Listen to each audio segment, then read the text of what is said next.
Johnson, and I'm your religious education coordinator at Unitarian Universalist Church of St. Petersburg, Florida. Today, we're going to get started on a lesson that's a little different from what we have been doing since this has pretty much transpired. We're going to be creating our own Sabbath space. Now, this is part one of a 5-week type of thing. So, stay tuned. Miss Trish and I are working together to create this for you and your families. Now, what do families need most right now? There are a lot of answers to that question. So many that it makes your head spin.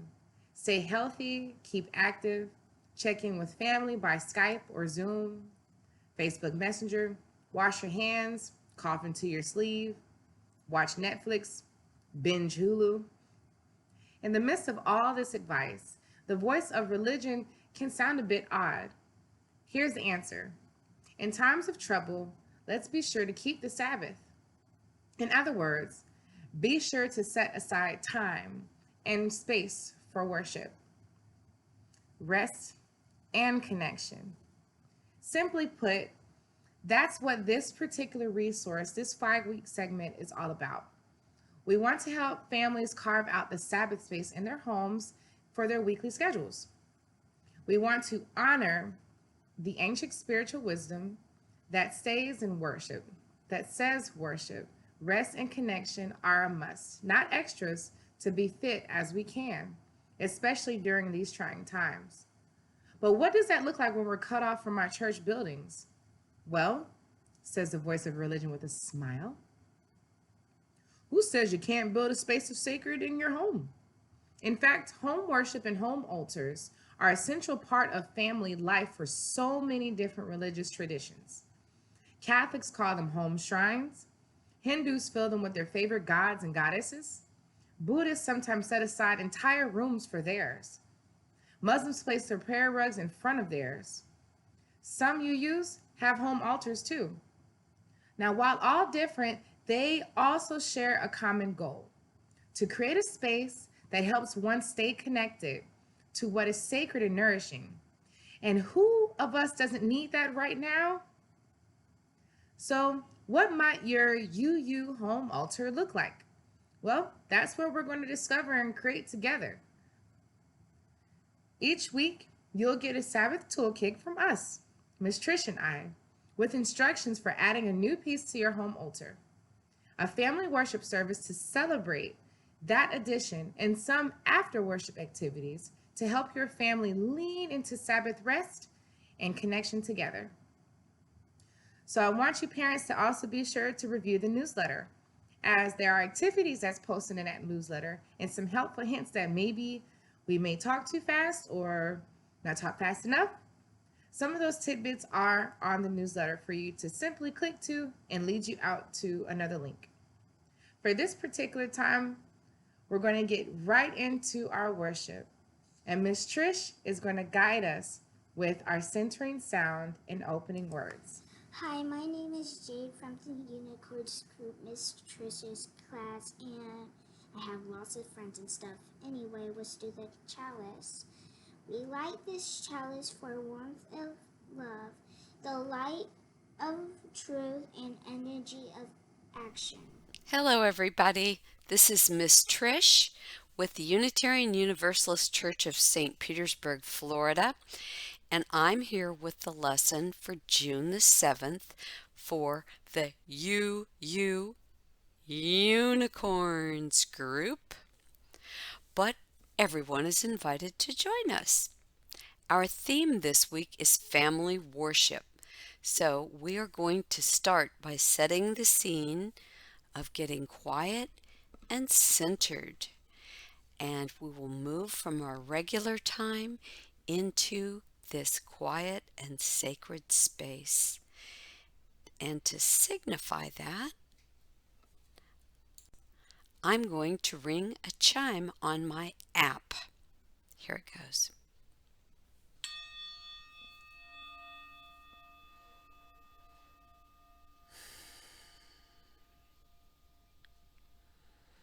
To this quiet space of beauty, we come from busy things, pausing for a moment for the thoughts the quiet brings. One of the songs that I love to help me move into a sacred space is Spirit of Life. You may know the words, so feel free to sing along. I'm going to grab my guitar.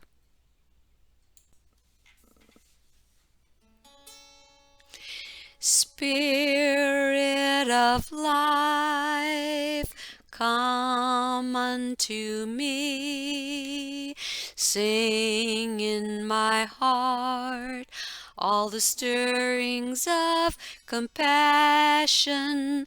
Blow in the wind, rise in the sea. Move in my hand, giving life the space of justice. Roots hold me close, wings set me free. Spirit of life, come to me, come to me.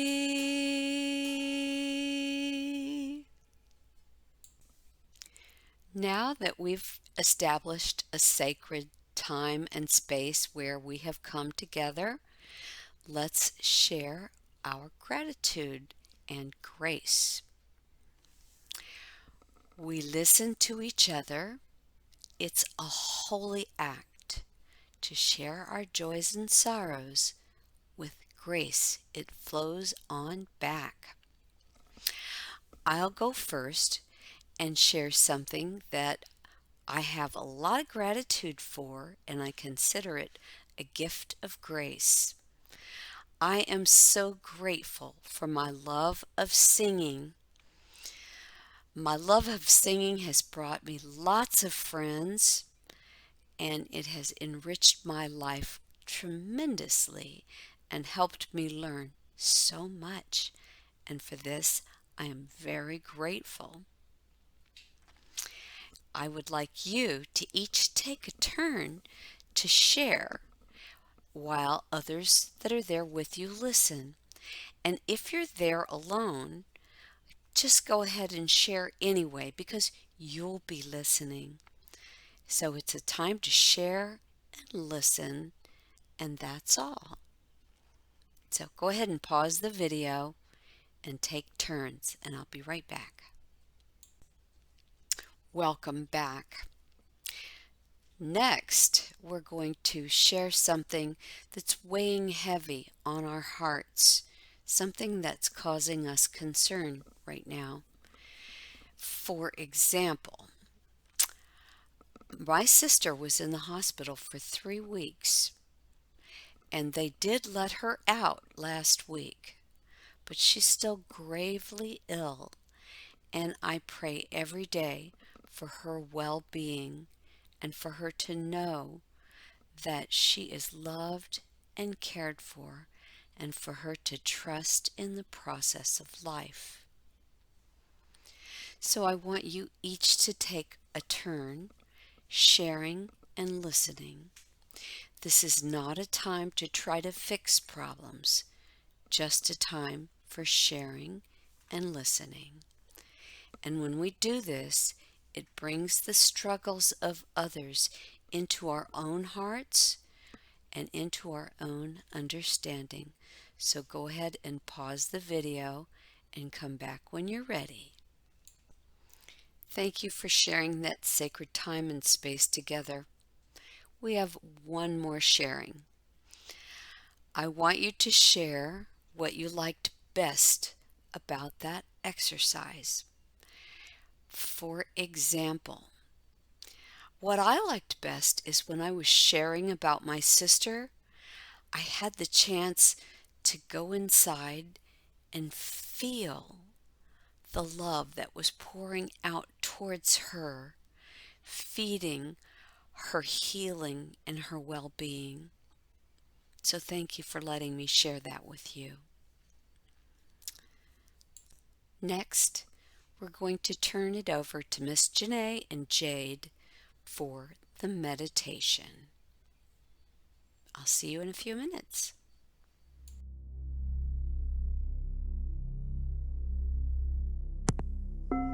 Hi, guys. So, I invite you to get comfortable as I am. I am currently perched on top of one of my favorite pillows in my living room so we can get into our meditation.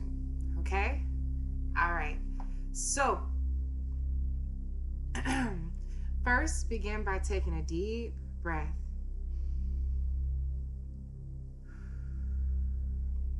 Breathe in and count to 3.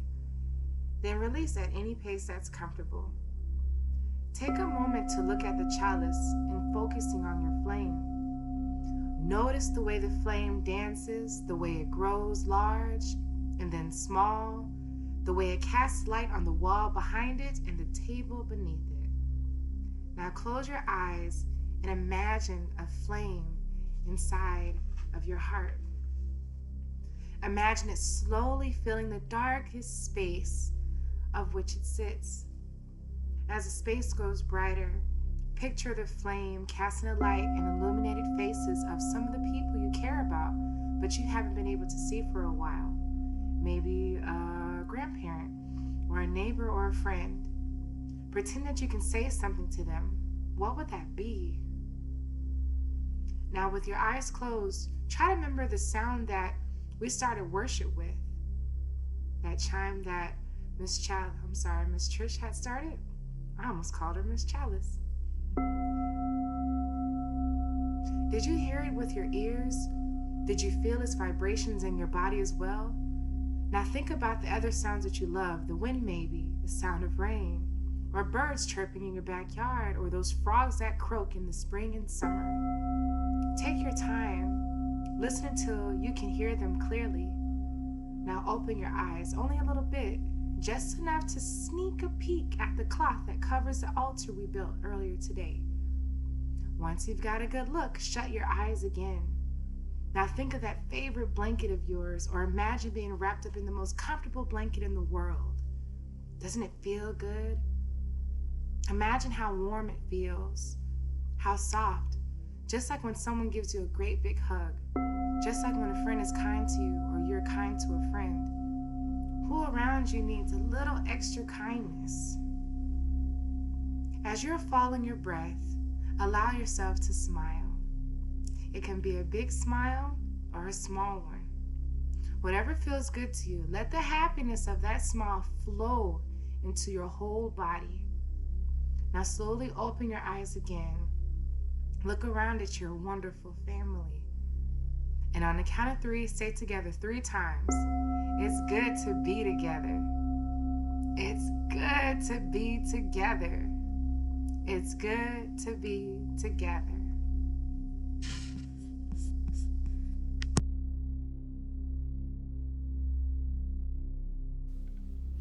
Welcome back. In the weeks ahead, we'll be building a family altar in our chalice homes. These homes where we live. I already had a long-standing altar in the main part of my house. It has been there for years, and it's decorated with all kinds of objects that are sacred to me and help bring me into sacred space. But we're building a new one. All you need is a space and a surface. Now, I had an old coffee table, this little folding coffee table. I'll show you. It's just a folding coffee table. And I found an empty corner and a scarf to put on it to make it look pretty. And that's where I put my chalice and a little bell. This one's very tiny. I'll probably find a bigger one. And as the days and weeks go by, we can add to our altars objects that make us feel like we're in a sacred space. So I hope you can find a way to build a little family altar in your home where you can gather and share sacred space together. As we bring our worship to a close, we want you to remember that we can set an intention to have a better life and to act and be in the world we want the way we want to be. So here's an example of a statement you can make to help you achieve that. I put mine on the iPad to save trees. Later I might print it out. I'm not sure, but here it is. So it says, my intention or promise, in the coming week, I will fill in the blank to take care of myself. So think about what it is you're willing to promise to do to take care of yourself. Here's what I decided would work for me. In the coming week, I will call 4 friends to take care of myself. How is that taking care of myself? Well, when I call my friends, I feel more connected to them. And it reminds me of the love I have in my heart for them. So it makes me feel better and it makes them feel better also. Here's some words of blessing for my part of the closing. We pause to say thanks for all that leads us forward, for all that leans down and helps us up after we fall, for all that reminds us we can make it when times are tough. May this chalice home, our homes, remind us of precious connection, help us feel the love of those close and far away. May we remember that there is always room to make space for hope and happiness right in the middle of our lives. Here are some words from the Soul Matters team. We gather the warmth of love, the light of truth, the energy of action into our hearts, back into the world of do and say. We carry it forward into the dawning day. Go now in peace. Amen.